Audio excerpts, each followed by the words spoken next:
This week's local marketing update is brought to you by Scott Gallagher. Scott is the co-founder of Local Marketing Source and has become the recognized expert in providing online marketing services to local businesses. Follow Scott on Twitter at ScottGallagher5 and on Facebook.com/ScottPGallagher. Well, good afternoon, everyone. Scott Gallagher here with Local Marketing Source, bringing you your weekly local marketing industry update. Now, next week's LMS member faculty call is going to be Wednesday, July 24th at 4 p.m. Eastern, and the LMS membership provides you with access to our private Facebook group, our portal full of videos, and live questions anytime that you need it. Now, this week we've got a fairly quick weekly update, so I've put a little bit heavier on the weekly tips as we get into it for a local business and a local internet marketing agency. And the LMS member Facebook group is really hopping, so I'll go across some of that stuff before we really dive into it. But this week for a weekly update, again, you know, it's been about 8 months now. Matt Cutts has really been putting a push on and becoming very public. He's just put something out that basically has demystified a myth that when a website goes down and how long it goes down for, when it's actually going to be thrown out of the rankings, if you do actually lose any rankings with that. A big question, since we've been talking about link building last week, I had a couple of questions in regards to link building for Google Plus pages. This has always been a discussion. Something about 3-4 years ago. Well, I'll get into it as we start to talk about link building for a Google Plus page, especially being that it's a real entity and it's not a result. And I want to talk about, since we haven't talked about it in a long time, lots happening over at Yahoo, and what's really going on with that company right now. It's pretty exciting, and you know, their new CEO has been in her position now, Marissa, for a year, and just want to review some of the changes and possibly where Yahoo might be going. Well, for LMS members, if you haven't been into the Facebook group lately, we'd like you to come in and see what's going on. There seems to be a lot of discussion. We've got some very interesting new members coming aboard from all over the globe, and it's great the different challenges that they're bringing in. One thing that we're starting to find with LMS members is the influx of local business owners as well that are actually aspiring to help out some of their friends and whatnot. So get yourself into the Facebook group if you haven't been into it yet. We actually just did an analysis and it's amazing. In my opinion, that's the greatest resource we have for the LMS membership, along with the videos are great, and the live questions, the portal, but the Facebook group is a community. And I strongly feel that business is built off of community or relationships. Heck, at the end of the day, in our lives, our day-to-day lives, it's our relationships that we have, in my opinion, that are most important. So you have an opportunity to build these relationships, get in there and see what other people are actually doing. And I've done what you've done before. So it's a great place. Get in there. Thanks to Tish. She's been giving some really good insight and information lately. Very happy for that. Now, for a weekly tip this week, where are my notes for our tip over here? We go. We're going to talk, well, last week we talked about what does it mean by focus on content for the user and not link building? And we got into a discussion for that. So what does getting links really mean? Well, this week we're going to take that a little bit further and talk about 7 clear, concise content ideas for a local business, and in order of priority. Last week for an internet marketing agency tip, we talked about unorthodox link building strategies for local businesses. This is thinking outside of the box, like getting that weather station in there or that Wi-Fi spot, getting listed in directories for that. This week for an agency business tip, we're going to talk about a case study and the 3 top pieces of content for a local business, very similar to the other previous tip, but we're going to do a walkthrough for it and talk about those specific pieces of content, not just exactly with what they are and how they're used, but how to possibly create them. So for anybody that's on the call right now, as we go through with this, by the time I get to that tip, for LMS members, I want to hear, pick a client of yours, whether it's a chiropractor, a dentist. You could throw a little bit of information about them, perhaps specifically what they're targeting, or a little bit about their audience. And I will walk through a piece of content that could be able to support that, and we'll come up with ideas, maybe even some brainstorming. We're going to put it on the spot. We'll see how that goes. But moving forward, I want to talk about the tip for a local business.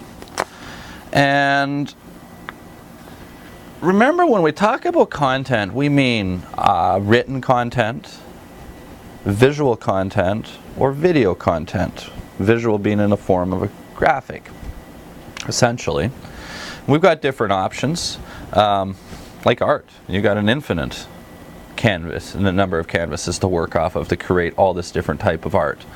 Well, some of the most important things is creating content that's relevant for an audience, and we've talked about that. We've talked about segmenting your audience into different groups and creating profiles traits of your audience and having that handy, and that really helps you create different pieces of content in the lingo and the jargon specifically that audience might be really looking for. But then we start talking about content like articles, and even just article marketing is a very misunderstood concept. And how do we do it? Everybody's got a different strategy. Or press release marketing. We know press releases are very good.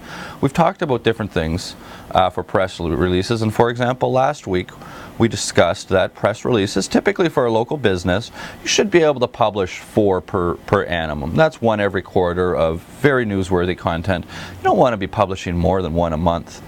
For a local business. That's going to start to look spammy and whatnot. But when we take this content, when we take articles or a case study, and we look at different distributions, we've got 15 different types of content that we can create. And what of those types of content are really relevant for a local business? And I just want to go through some of those right now rather quickly, because some of this is really gonna surprise you. And a lot of this content does get shared on social networks, but not necessarily as much as you would think. And the fact is, what is the fact actually? What is the statistic here?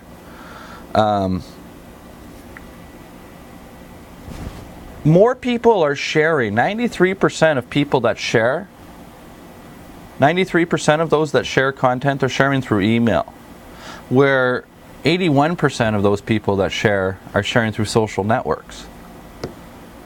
So you've got a greater percentage of the population that tends to share through email. Email marketing is still the #1 form of communication. And we can create and add a variety of different articles into email marketing for a local business. There's different strategies for email marketing for a local business, but there's a lot of benefits to it as well. And what some of those benefits are is it builds relationships, it provides a point of contact, it gives you a reason to communicate. There's an old rule in marketing: touch points. You've got to touch an individual at least 7 points of time before they have your brand in your head. And the truth is when I went to school, that number's probably changed now. We see so many different brands. What is it? 40,000 different products you see when you walk through the grocery store. 200 different ads in a 15-minute drive commute to work or something. It's ridiculous. But the point is it provides multiple points of touch. It gives you a lot of control. It's still within your own domain. You build a list. A list is, again, relationships. Businesses are built on relationships. Anytime you can build and nurture relationships, you're going to flourish, and email marketing can do that. And so email marketing is a great avenue. We use different strategies. We've tried different things, and having the highest return on investment, and they also say that for every $1 spent on email marketing yields a $47 return when done correctly over a period of time. We've seen different successes, but it's not really meant to to get new business. It's meant to nurture relationships. Some of the emails that we'll send out to our clients will include different sections, will include information that could easily be shared, such as, a did you know section with some crazy different facts. We localize it so it's not the same information that you're going to find in news. We also try to have what we call feel-good stories in it. That would be a local boy saves dog. You got the local side of it, the feel-good, and it just tends to build. So, other avenues we've talked about is your blog. And there's a lot, again, different strategies for a blog. You can create articles and post them on a particular blog. Well, a blog is a public forum where you don't have a list to follow, but it is the voice of the business. It is the voice of the people within the business that are out there. It's a non-static page. It's non-linear. You're consistently providing information that goes out. Now, of course, as we talk about this, blog and email, articles are very important. Well, I've just given you 2 distribution channels for articles, but utilizing a third distribution channel that you wouldn't own would be forms of article marketing. And article marketing are great ways to get exposure that's out there. So that exposure is getting these businesses exposed on the different article sites, and really, you get a link back. Within the content and the videos, we talk about different strategies for that. It's not the end-all be-all, not utilizing distribution software, but more or less creating content that prospects, an industry or a society at large is going to consume and enjoy and possibly share. What about creating content that's going to help buyers, like case studies? Maybe you're a software developer or a dentist, and a case study, you've seen these before and after pictures. Well, that's all a case study is, a before and after with a full description.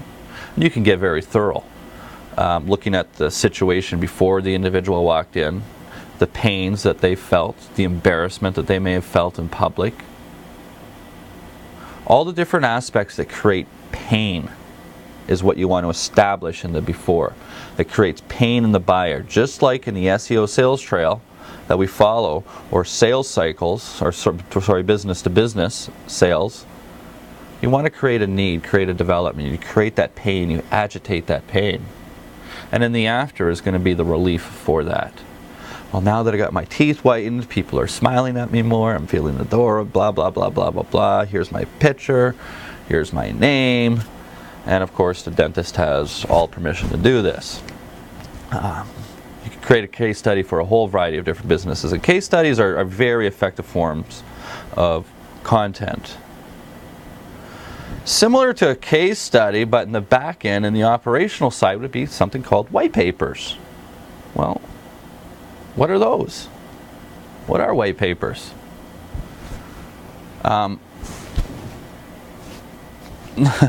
It's just a technical side. When we talked about videos, and we've had tips for videos before, one of the videos that we talked about was a product video or a service video that discusses it from a technical standpoint. The white papers are the same thing. It's just a printed piece of material. Remember we talked about a book.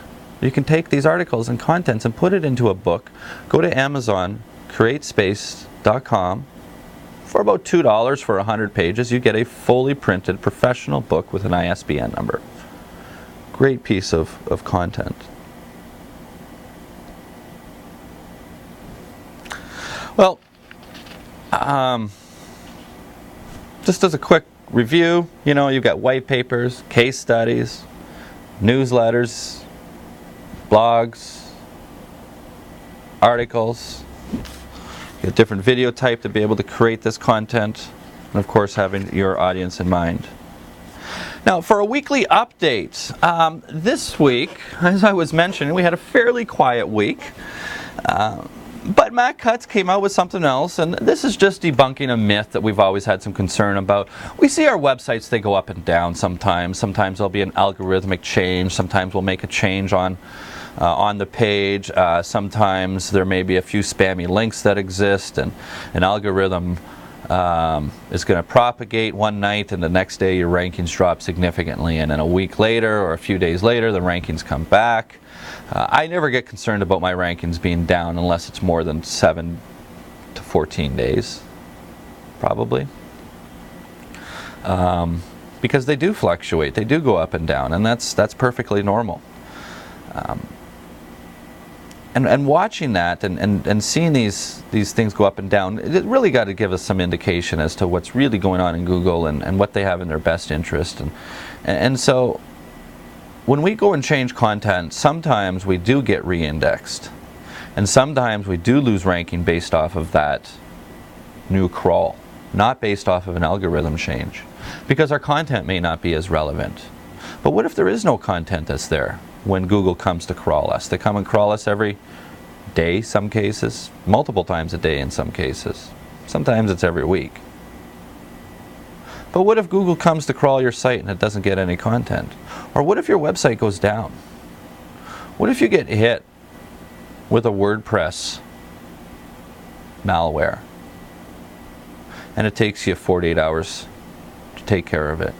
Or it takes you 3 or 4 days or 5 days? I've had my business website be down for multiple days before. Multiple websites. It's frustrating. But what happens to your rankings when this happens? And how far could it go down? Well, Google has come out and shared this with us. Now, I'm going to share what Google has shared with you, and I'm going to share with you some of my own experiences, share what Google shared with us, and share some of my own experiences. Because my own experiences are not in alignment with what Google is saying. But it's a good thing.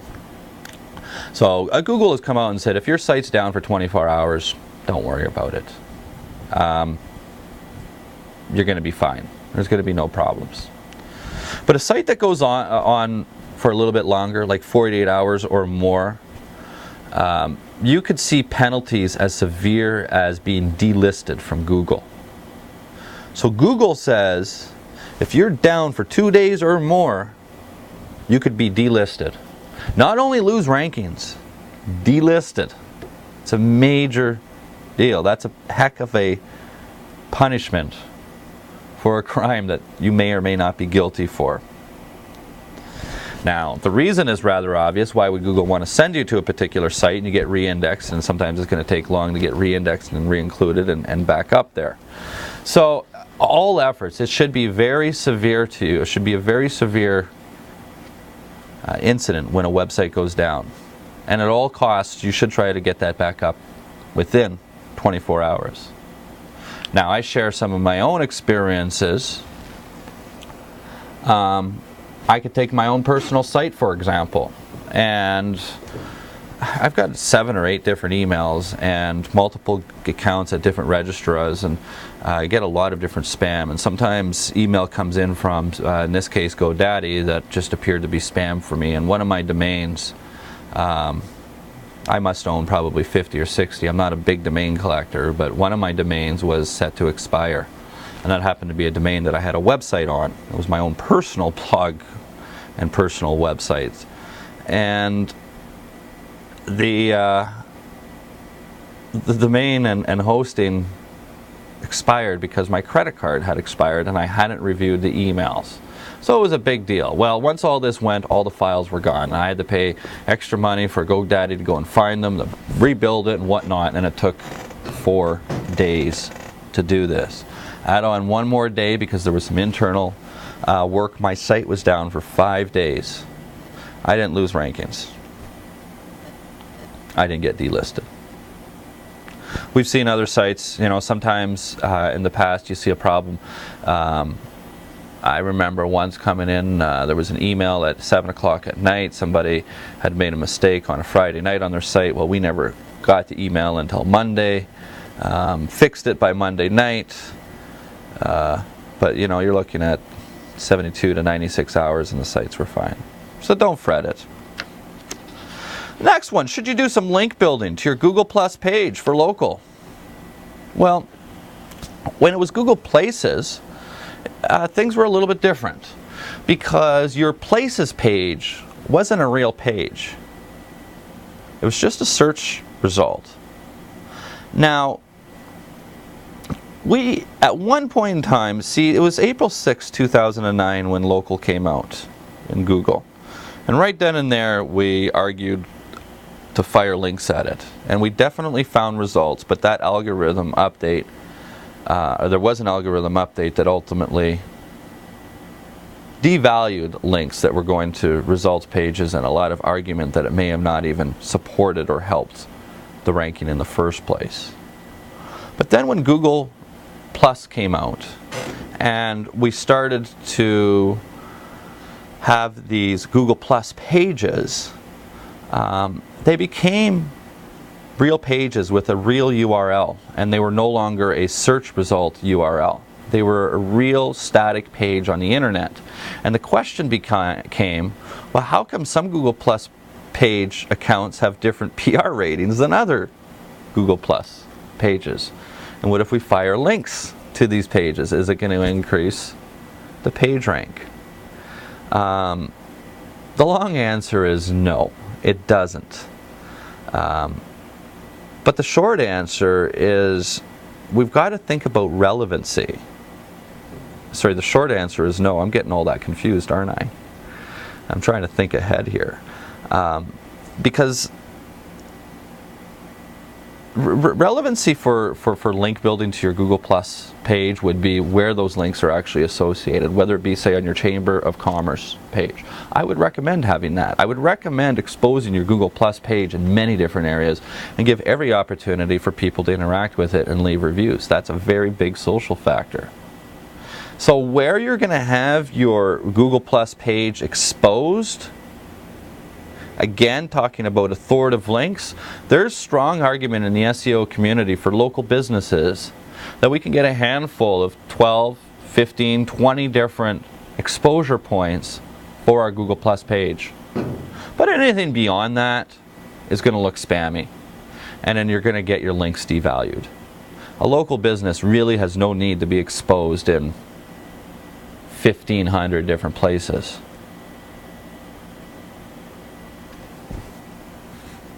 So take that and keep that in mind and consideration when going through.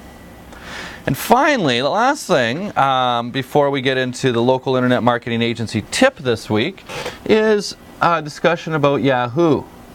Marissa Mayer is the new CEO. She has gotten a tremendous amount of press coverage over the last year. She's made a lot of changes at Yahoo. One of the very first changes she got in was June of last year. We're July, a year later, and she cut the work at home program. That affected almost 30%, one way or another, of Yahoo employees. She trimmed benefits, and she came down hard and established this is what it is. But she's also made other changes at Yahoo. Simple but major changes, like a rebranding of their front page or redefining their core mission of what they develop and how they develop. Or even the culture inside the business has tremendously changed. But what's interesting is where Marissa comes from, and she is an ex-Google employee. And you're seeing a lot of Google culture now being built around Yahoo.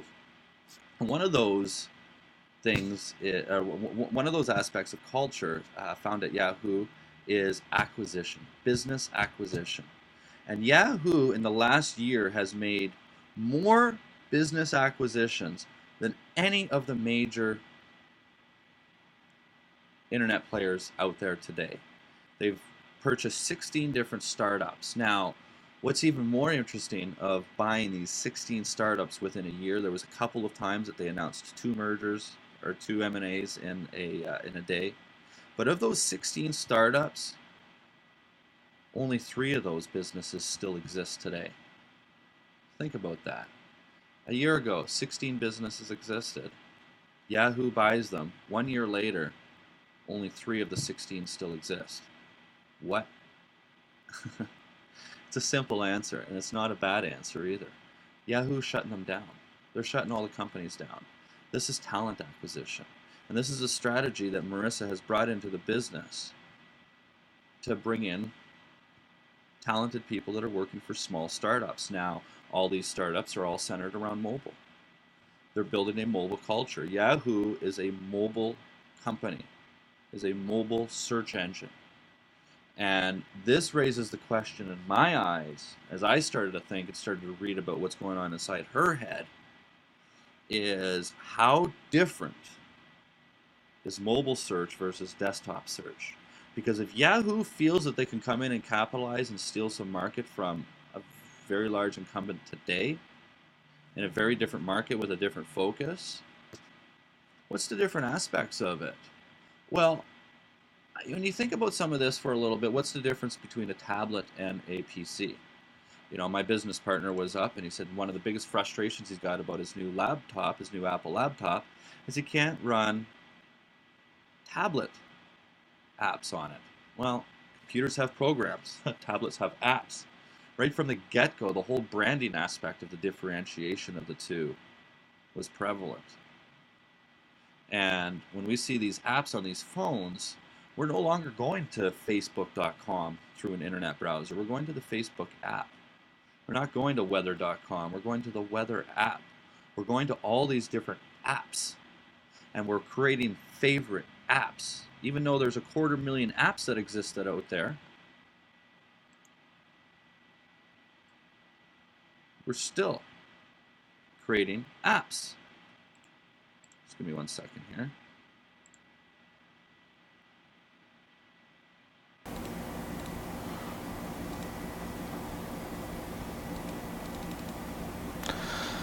My hard drive space just popped up and said, "You're low on space. What's going on?"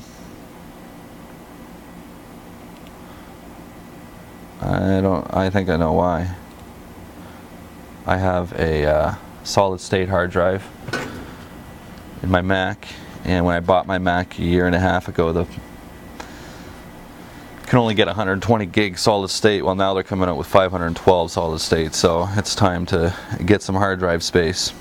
But back to Marissa, it's a key strategy, and it's fantastic strategy, and it's interesting to going to see the different apps that Yahoo is going to end up producing that relate to their mobile search business. You know, we've got to talk. We have shareholders involved. They haven't made money in quite some time, but it's going to be very, very interesting, especially around location. And we start to think about some of the Google Now features. That's something that I'm really starting to study a little bit and try to understand much further. Items like Siri, discussions of predictive search, discussions of data collection. Basically, apps could be created to manage our lives without us having to input information into them. That's the biggest problem about software management, is us having to put the data in. Well, the mobile world has got the ability to collect data out, and it's going to be very, very interesting. And now finally, to talk about a local internet marketing agency tip, we said the top pieces of content. Let me pull my notes up.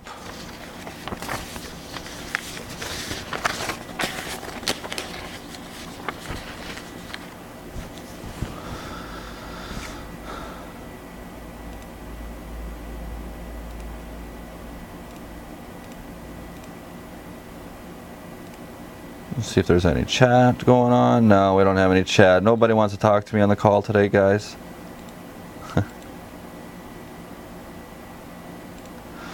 Well, all right. So we've got a request for a chiropractor.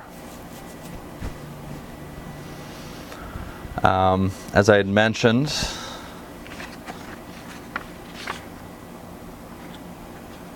so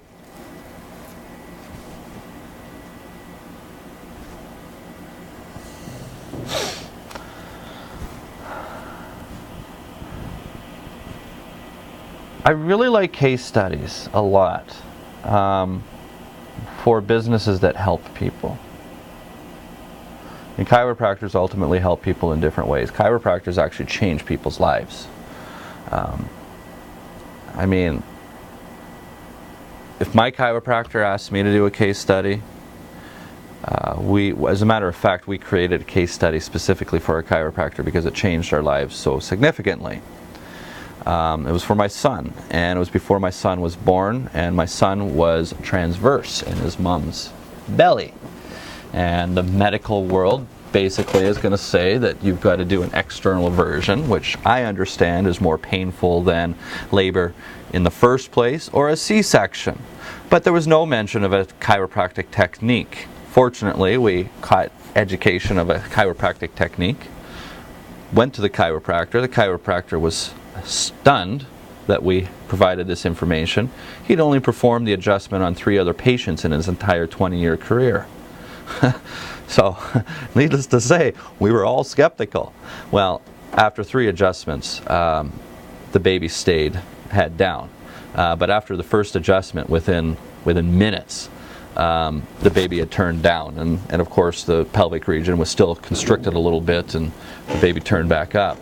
But the point being is, it's a pretty big deal for a baby to be born vaginally as opposed to through a C-section, especially on exertions of the baby's head and the spine and a whole variety of different aspects that have implications of this, whether you understand. But the point being, that changed my life, and that's very powerful. That's a very powerful message when you can demonstrate the before and the after effect. Another case study that would be great for a chiropractor would be my daughter's nosebleeds that ultimately stopped. Instead of having 3 or 4 a week, she's only had 3 or 4 a year. And there's all the science behind that. But creating case studies are very, very, very, very powerful. And ultimately, you can go to Google and find different case study strategies that are out there with just following step by step as to what you do first. There's a list of questions that they'll be able to help you out with to get an understanding of it. There's even templates available. So just do a search for case study template and have that in your arsenal. And I think that's a very important thing. And you can create case studies. And when you're creating these types of content for your audience, it could be distributed in different ways, a lot of different ways.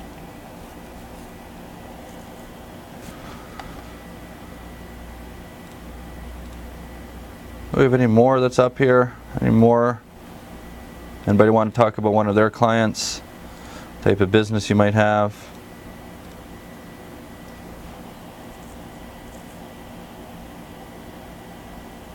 Well, since I was talking about newsletters, I'll just talk about one of the newsletters for our clients that we do. And for a particular local business, is going to be a transportation company. And we've got 5 different sections in our newsletter. And our first section is a general news piece that's newsworthy.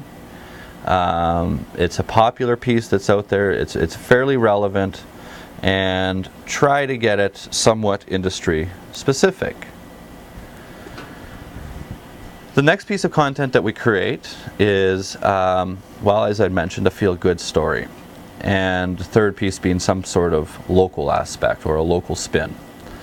Fourth piece being related to the business itself, and the 5th piece being something that's shared easily, such as a did you know section type of thing.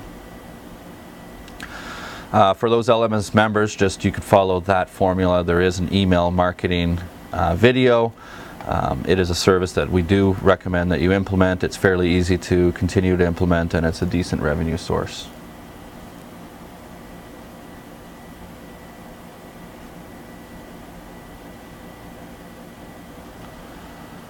Well, I don't seem to have any questions posted or hands up either.